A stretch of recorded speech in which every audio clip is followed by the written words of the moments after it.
The Boys has a writing problem, specifically a continuity problem, spread across many characters and narratives. Now, I get this isn't Breaking Bad or some sophisticated drama that the creator clearly had a mapped out vision for. I mean, if the forced modern political satire wasn't evidence enough that some messages are more important to the writers than crafting a satisfying conclusion to the story, I don't know what is. But this is the glaring problem that Eric Kripke seems to completely ignore. In an interview with TV Guide, Kripke had this to say in response to fan backlash over The Boys Season 5.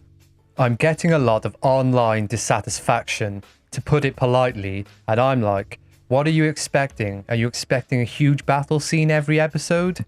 Now, I've seen a lot of different takes about the problems in The Boys, but this is not one of them. Sure, people want Homelander to seem more threatening than he has as of late, but to just obfuscate to people are expecting a huge battle scene is extremely disingenuous, and it's obvious to everybody who watches the show. He goes on to say, at no point during the writing of it was I like, yeah, we are making filler episodes, so who cares? We all thought at the time we were really getting these important character details. On the topic of filler episodes, no, I don't think this season has been just filler. They've clearly prioritized establishing everyone's motivation and tying together character plot points. But, in my own opinion, they've leaned way too much into this and let captivating moments fall to the wayside for the most part. The internment camps felt like nothing. We skipped over months of time, but episode 1 of season 5 seems to expect you to feel the impact of a situation we are never shown. In fact, they are all chilling for the most part. Frenchie is just vibing to music, betting on fights with money. Why would they allow them money or luxury items in this fascist prison camp? There are no guards inside the bunk rooms to, guard the prisoners. They're able to stash Molotov cocktails underneath the bunkhouses, and Homelander just lets them do this. Admittedly, says to Huey he let them do this. He ties up Frenchie, MM and Huey, draws out the rest of the boys, has them all in a room together, chooses only to laser Kimiko, the one person he probably can't kill. Just laser the fuck out of everybody in this room. He then seems to not be able to sense Starlight in the vicinity, even though he literally asks them, where is Starlight? You've already established this guy can hear and see for miles, yet he doesn't know that one of his biggest enemies is right outside the building he's in. He tells them he knows about their plan with the Godolkin virus, but doesn't think that they are planning something at this moment. Knowing all of this, why would he not have his guard up when he comes into contact with his enemies? Then, after Starlight blinds him and they make a quick escape, drags out the moment to laser Huey, and then, when he does go to laser Huey, A-Train saves him, they both roll to the ground, and Homelander just stares at them both. Just fucking laser them, dude. What is this? If you want them dead, just fucking blast them to pieces. He then prioritizes chasing A-Train to let the boys escape. In what world would he ever do this? But of course the boys need to escape, so who gives a shit about consistency, right? Soldier Boy wakes up, having literally fought Homelander the last time he was conscious, is totally cool with him, even though this entire time they framed him as working with the Russians and being an enemy to Vought. And I get that this is satirical, a mega corporation flipping its values and narratives to save face and make profit. Yeah, this is nothing new. But why is Soldier Boy seemingly okay with this? He despised the Payback team and Vought for turning on and abandoning him. He constantly reinforces the idea that he's a blue-blooded American who stands completely opposite to communism. So why does he just accept this and then agree to work with Homelander? I get that, again, they are trying to satirize modern situations, but you just confuse everybody watching who do analyze character motivation and draw from things the character says and does an idea of what their future motivations could be. But I don't even think Soulja Boy himself knows this, so how the fuck are we supposed to? How can you not see that if you write a character originally having motivations of one kind and then completely flip it on his head, people are going to have a negative response to this? Why establish motivations and feelings for a specific character, enforce the idea to the viewers that this is who the character is, and then turn those motivations on their head? Yeah, people will be upset. I think they have seeded enough information that Soulja Boy will turn on Homelander eventually, but right now, these don't feel like they're Soulja Boy's motivations. This feels forced just to drive plot lines along. If the totality of Soulja Boy's character in The Boys is just to help Homelander become immortal and then not have some redemption arc at the end of The Boys, why would anybody go away with a positive feeling about Soulja Boy or be enthusiastic for the Vought Rising spin-off, other than people who just want to glaze Jensen Ackles and are ride or die for him no matter what? Then we have Homelander. The character himself isn't really inconsistent. His motivations to be some kind of god emperor get stronger each season. He's still an attention-starved man-child who despises mortal human limitation and fears being merely immortal himself. The inconsistency we see in Homelander is a writing problem. Homelander's powers are what made him truly scary. He can fly so you can't outrun him. He has increased senses, so it was hard to hide anywhere in the close vicinity of him. He's able to see through almost any material, has enhanced hearing, can smell people if they've come into contact with others. It felt really impossible to get one over on this guy. So why, after establishing that he is this powerful, are there a multitude of moments where these powers seem to disappear or are conveniently weakened for the moment? And I don't just mean in season 5. This has been happening since the 2nd season. When Stormfront is fighting Kimiko and kills her brother, Homelander doesn't react to the noise or the commotion, even though there are buildings literally falling apart, massive explosions. He would instantly be there, but conveniently shows up just after she's killed him. But season 1, when he's talking to Frenchie inside the van, he hears an explosion in the distance and immediately takes off. Multiple times, characters like Starlight, A-Train and Ashley are discussing sensitive topics or even betraying Homelander while in the same building as him. He doesn't overhear them, even though he has demonstrated the ability to detect heartbeats and lies or distant quiet sounds. When they're in Tech Knight's mansion, Homelander is in the same house as MM, Starlight and Kimiko.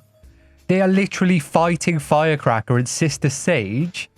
MM shoots a pistol. I know it's silenced, but what? Homelander wouldn't hear this. He shows no awareness of a commotion or their presence at all, despite being there. This contrasts as well with A-Train fleeing to Toronto earlier in the episode just to safely call MM because he fears Homelander's hearing. Where are you? Toronto, so we can talk. I've seen people try to explain this away by referencing when he's stabbed in the ear by Maeve in the 3rd season, but some of this stuff happens before that. And also, when Soulja Boy locks him in the uranium vault, we see physical damage to his skin, but when we pick up in the next episode, he's completely healed again. So we know he has enhanced healing, but are expected to believe he couldn't heal the hearing damage from before, but can literally heal himself from nuclear radiation. Okay. In similar ways to Homelander and Soulja Boy, Liberty or Stormfront is said to have V1 in her system. If this is the case, and we've seen people like Soulja Boy and Bombsight just be able to deflect bullets from their skin, How does Ryan take her out in season 2 with just lasers? We've seen Ryan blast lasers at Soldier Boy and he doesn't penetrate his skin. But Ryan instantly turns her into Anakin Skywalker like it's nothing. Her relationship with Soldier Boy in season 3 is never shown to us or flushed out. It doesn't align with what Soldier Boy's motivations or actions are. He says that he loved Crimson Countess. I loved you. He tells Huey that he wanted children with her. Soldier Boy mentions that they founded Herogasm together, but even if they are in some kind of sexual relationship, at the time, he never speaks as if Liberty is the woman he loves, but he does talk about Crimson Countess in this way. Yet here we are in season 5, and now he's loved Liberty the entire time. I imagine, seeing as they've killed Crimson Countess, the writers thought that they could shoehorn in the Liberty Stormfront narrative so Soldier Boy and Homelander have a deeper connection. Again, don't give us information that establishes clear motivations from their actions and then flip that on its head and pretend this is what was implied the entire time. If we take a look at Sister Sage, this is exactly the same. Sister Sage is literally just a nihilistic, scheming idiot at this point. She seems to know every character's motivation, unless of course they need to get the V1 to Homelander. When she meets the boys in episode 6, she has known the entire time about their plot to take out Homelander. Bitch, why wouldn't you set things up so they are successful in releasing the virus? Why, if you have a breadth of information on seemingly everything, can you not create a more potent virus than what some French drug addict can do? Why wouldn't you scheme to get the V1 yourself if you want to live while humanity wipes itself out? Why not ensure that by taking the V1? It's implied that she's just stringing Homelander along when she is trying to replicate the V1. If they are implying she could make V1 but isn't, so Homelander doesn't get some, why doesn't she make herself a dose? If she knew of the virus that would kill Homelander until the V1 is conveniently a plot point, why has she not already perfected it and taken him out? Why leave this to people whose intelligence you state yourself is below you? She's introduced as living in this apartment filled with books, filling her mind with information. She is smart when it comes to manipulating people and seems to have no book smarts at all. She essentially boils down to just being on the same level of cunning as, like, Firecracker or any other character who is clearly just manipulating people. She also just leaves obvious clues to Homelander that she's turning on him.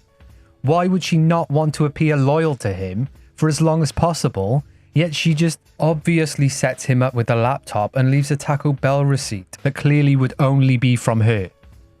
Of all the characters, she makes the least sense.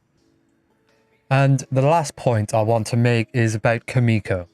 Why, when she is able to talk, does she now speak in the cleanest American accent that I've ever heard? Fucking speech therapy and fucking therapy and so much fucking TikTok. Her brother in the show speaks with a Japanese accent. They tell us they were child soldiers together. She is locked up by Japanese terrorists. How does she speak such clean English? You could not pick up an accent this fluent even if you were living in America for years or watching TikToks. The actress herself is a voice actor for many things. Why not have her do something unique with Kimiko's voice? And why is her dialogue just reduced to the same sex jokes as everybody else? When it comes to Kimiko, it's not an inconsistency with her character, it's just a weird choice. She was cool and mysterious. You didn't really know her motivations other than just revenge on the people that wronged her. She was moody and angry at the world for the longest time, and now she's just all chipper with her American accent and reduced to just telling dick jokes. I could drone on for hours, highlighting inconsistency with the stories and the characters, but these are just some glaring issues that in the moment can't be ignored by anyone who uses their brain when they watch TV. It's easy to lose track of these things, especially things that happened seasons before, but if you compare the earlier seasons to the later ones, objectively, half of these things do not make sense. Early on, it was easy to connect with these characters. They established the two-faced nature of corporations, the loss of humanity when ordinary people are granted superpowers and elevated to the world stage to sell a product, and that was solid. That was so perfect. You couldn't ask for a clearer reason for these characters to do the things they do. Now we are at the final hour and everybody is stumbling over themselves. Switching up motivation and important things established previously are disintegrating or have completely disappeared, and it is all just so disappointing. If I had to sum up my feeling on this show, that is it. Disappointment.